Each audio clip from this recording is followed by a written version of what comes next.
So you can find plenty of videos on YouTube that talk about what you should wear, how to race, what bike to ride, etc. But I want to put a video together that shows you what it looks like when you're pulling into the race, when you're parking, what the start line looks like, and give you some key tips for not only riding, but mainly for spectating. And I got this idea after inviting some friends of mine from Japan who traveled to the race on their own. And as I was telling them the address and telling them to bring cash, I realized that they need a lot more information than just where to go. So I came up with the idea for this video for other folks. So for both spectators and racers, make sure that you dial in your directions precisely and you know where you're going. Some of these places can be very remote and have little to no cell phone service, so you don't want to get lost looking for the race. I like to use the street level view to get an idea of what it looks like as I get close to the race locations, and street view gives you a good idea. Bring cash. Bring at least $60. You'll have to pay an entry fee for each person in the car, and cash is the only form of payment accepted at these races. And it's typically $15 to $20 per person. If you want to buy a souvenir, make sure you bring cash. When you pull up to the gate, you're going to be asked to sign a waiver before you can enter the property. Don't worry, you're not investing in a timeshare. Keep in mind the parking areas are usually just a mowed down field. If there is any significant rain before or during the event, you might get stuck. Bring a 4x4 or your friend's 4x4 if you have one. Bring a chair if you plan on hanging out for a while in one spot. If it's sunny and warm, you might want to bring an umbrella or some pop-up shade. Bring snacks and water.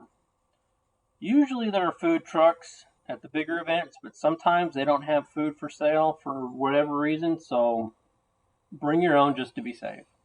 They're only going to have porta-johns, so if you like your Charmin, bring a roll of your own. Okay, so just for the spectators, if you're planning on getting into the woods for some close-up action, wear good hiking shoes. The terrain is usually very rough, and you might be blazing your own trails. So most of all, if you're getting close to the course, be careful and be very aware of your surroundings. If you step out onto the course, which I do not recommend, and actually it's against the rules, watch for bikes. Don't rely on your sense of hearing. There are some very quiet bikes and even some electrics that you can't hear coming. You will get hit if you're not careful. Remember that waiver you signed? Take lots of pictures and root loudly for your racers. They can hear you, and they do appreciate some trackside spirit. It goes a long way, trust me. All right, just for you racers, I'm not telling you what gear to bring and get into and what kind of shape to be in. No, this isn't that video. Each rider needs to rely on their own judgment. I will tell you that the rules typically state, in general terms, goggles, full face helmet, pants, long sleeves, boots, etc., protective gear. But it's all in the rules. Get there early so you aren't stressing about time.